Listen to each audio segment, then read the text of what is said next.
Hey everybody, welcome to the Jed Said channel, where we make your life as easy as we can using the fewest amount of words as possible. My name is Jed Thorpe, licensed therapist. Today we're going to go over 3 theories that are connected to why suicide happens. You probably want to stay tuned. This is important information. Hang on.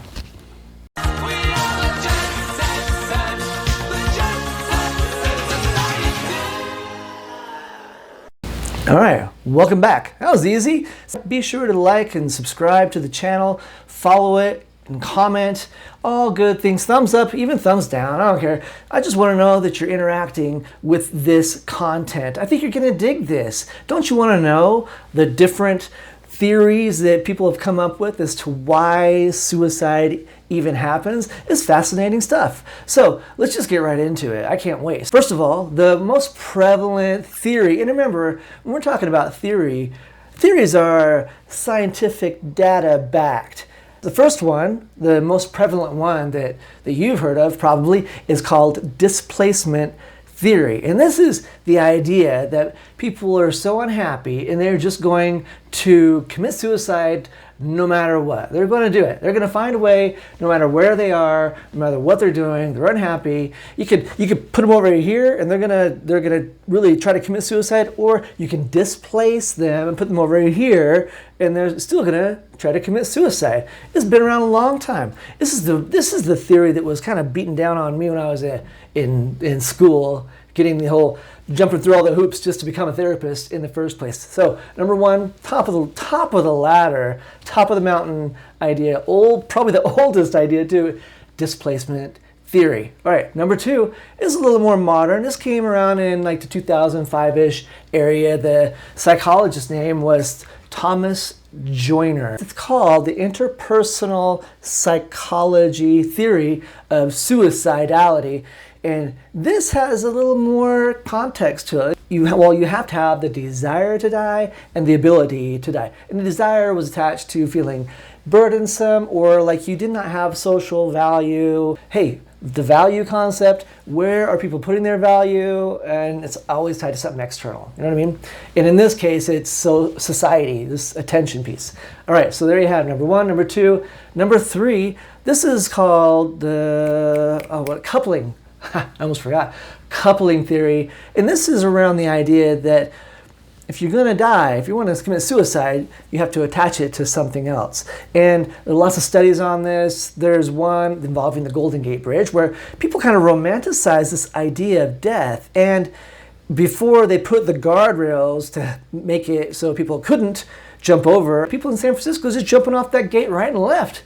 It was like the thing to do, and really high suicide rate. So they put the thing down, the preventative gate, stay back, I don't know what it was, but they put it down, suicide rates dropped. So with coupling theory, you have to have that Golden Gate Bridge in order to commit suicide. It had to be coupled. Why? Because there was a bunch of other bridges and no one jumped off those. So there was this real identity and attachment to this bridge, right? Isn't that wild? They did other studies. There's one back in Great Britain where back in the 60s they had ovens and they weren't natural gas, and before the natural gas they emitted all this carbon monoxide, deadly, right? So back in the 60s in Great Britain, lots of people were dying via sticking their head in the oven, right? It's wild. Lots of people did it, high suicide rate, and the suicide statistic actually went up as these ovens were being installed. So lo and behold, ingenuity caught up to them and they evolved into this non-carbon monoxide emitting oven, thank you natural gas. And as they started placing them in the homes, guess what? Suicide, it went down. So again, coupling. There's a coupling involved. People needed that specific oven in Great Britain to commit suicide. And once that specific oven wasn't there, they no longer committed suicide. Other studies, you got one in Canada talking about firearms. A lot of suicide rates attached to guns. And take the guns away, suicide rate drops. So there's another stat or some data that was done that really solidifies and gives merit to the idea of coupling. Malcolm Gladwell, he came up with that, and I read all about it in the book. Highly recommend this book called Talking to Strangers. And that's it. We did it. 3 theories, not hypotheses, theories, hypotheses. 3 theories on why suicide happens, and gives you a better idea on how we can prevent it. Isn't that nice? What do you guys think about that? Does this have some merit for you? If it does, make sure to like it, subscribe it, share it. This is good information. If you want to know more, I'll put a blog on my website.